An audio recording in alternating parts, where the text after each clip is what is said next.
We're the oldest industrial trade association in the United States. We represent U.S. manufacturing.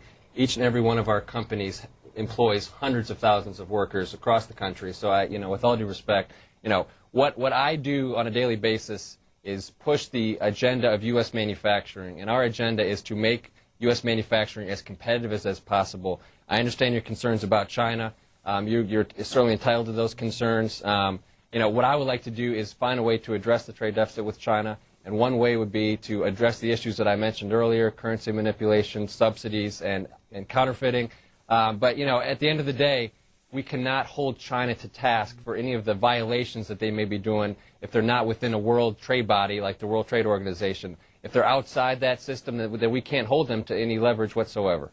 According to the Congressional Research Service, we have pending U.S. free trade agreements with free trade areas of the Americas, the Southern African Customs Union, Thailand, Andean nations, Panama, Oman, the United Arab Emirates, South Korea, and Malaysia. Alan Tonelson of the U.S. Business Industry Council, of that list that we just put up there, which do you see as the most critical as the agreement that the U.S. needs to tie up or to boost? I find all of them worthless because they are all part of the problem, and the problem is a trade strategy that has focused almost exclusively since NAFTA on countries that are either too poor or too broke or too small or too deeply in the debt or too protectionist, or some combination of those traits to become major net customers, major net importers of U.S.-made products for generations. So the main aim of expanding trade with those countries clearly can't be to expand U.S. exports and create more jobs and more wealth here. It must be to accelerate outsourcing, because those countries are most attractive to the multinational companies that run Chris's organization, not because they're big end-use markets for U.S. products. The purchasing power just isn't there. It's because they offer very cheap workforces and almost regulation-free environments for supplying the U.S. market, and that's why our trade deficit keeps growing and growing and growing, because we don't focus on countries and regions where you do have high incomes. That's not part of the agenda at all, it seems. Pontiac, Michigan, on our line for Democrats. Good morning. Good morning. Hi, I'd like to thank you for having C-SPAN. My first comment is that free trade isn't free. You need to put an X across the free. And Mr. Wink, you got the right name, but you should wink every time you speak, because you're only trying to fool the American public. You said it yourself. You work for the oldest corporation, manufacturing corporation, which tells me that it has to be the most powerful one. Mr. Townsend, you got a lot of things right. I'm not going to pretend that I know a lot about business, but you speak the truth, sir, and you keep doing what you do. Thank you so much. Christopher Wink. Well, I feel like I'm being beat up many times by your callers this morning, but I'd be happy to answer. A couple of things. First of all, I've been hearing a couple of times here about the NAM and multinational corporations. The most important thing to realize is that most of our member companies are small and medium-sized manufacturers. 90% of our members are small and medium-sized companies. So to say that I represent a bunch of multinational companies is just not true whatsoever. And I just would like to say a couple things about these free trade agreements that you posted earlier. They are all very important. And I think that people don't realize that 70% of imports that come into the United States come in duty-free.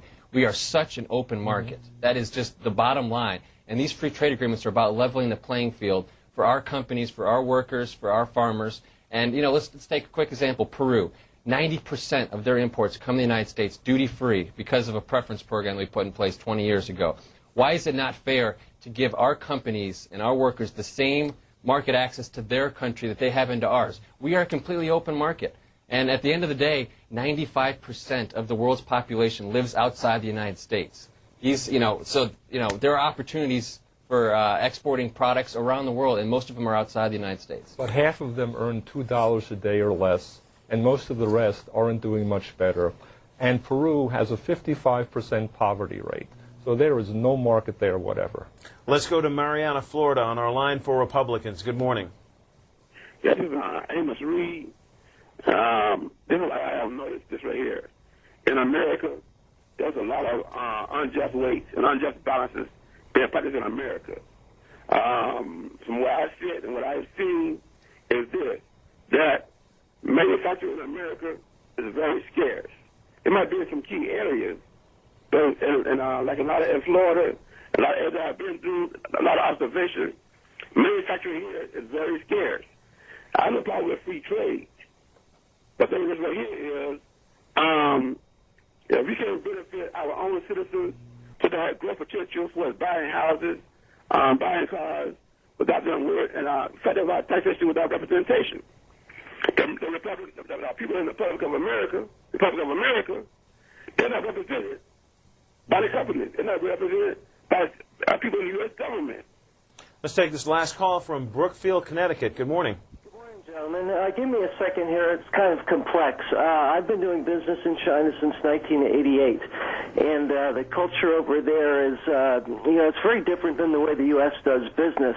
One of the things that we should put the spotlight on is, first of all, the fact that for some reason, culturally, the Chinese tend to yes everyone to death when you want to do business over there. They will say yes, and they don't even understand what that word means. And then they don't take responsibility for failures in their efforts because of the Chinese face. And what that does is that makes it difficult to get certain tasks accomplished because you're trying to solve a problem, and when someone won't admit responsibility for it, that can make your management challenges a lot more difficult. So the impact of that is that while we go over there for cheaper labor and cheaper raw materials, the micromanagement costs tend to go up. So that's one aspect to doing business over there that I think is not correctly accounted for when people are looking at the cost-benefit analysis. And then the danger, and I think China is going to become a danger to America in a lot of ways because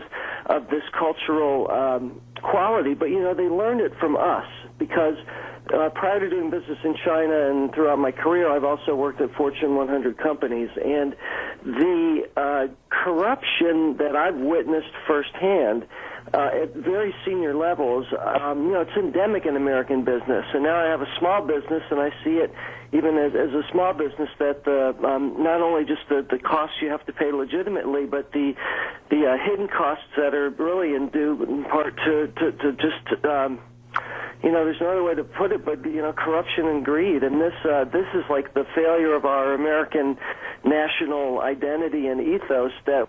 Brookfield, thank you very much. We're going to have to cut it off there. Christopher Wenk, address his concerns about the cultural differences and corruption. Well, I think, caller, you raised some good points, and I think, without a doubt, China offers challenges and opportunities, and there certainly are some cultural differences, and I think that, at the end of the day, we have a long way to go in terms of bridging some of those cultural gaps. At the end of the day, it's a very complex relationship, the U.S.-China relationship. A lot of the callers that have called in have raised a lot of concerns. A lot of them are valid. But we think that the best way to address them is to take these challenges head on and address them, whether it's through the World Trade Organization or through the International Monetary Fund and other institutions like that. Alan Tonelson, address the caller's concerns about cheap labor. The problem, or I should say the challenge that China poses to us is not only cheap labor, but it's cheap labor combined with rather good and rapidly rising levels of productivity, as well as numerous Chinese government subsidies that are very difficult to identify with the World Trade Organization and its highly legalistic, completely naive approach to solving trade policy problems that all combine to tremendously and artificially reduce the cost of producing products in China to the disadvantage not only of U.S. workers and U.S.-based companies, but creating tremendous dangers for the entire global economy with trade and investment imbalances which have never before been seen in world history and which are threatening a major financial crack-up if they're not addressed very soon and very aggressively. Alan Tonelson of the U.S. Business Industry Council is also the author of The Race to the Bottom, Why a Worldwide Worker Surplus and Uncontrolled Free Trade Are Sinking American Living Standards. Christopher Wenk is the National Association of Manufacturers International Trade Policy Director. Gentlemen, thank you both for being on the program. Thank you, Rob. Thank you.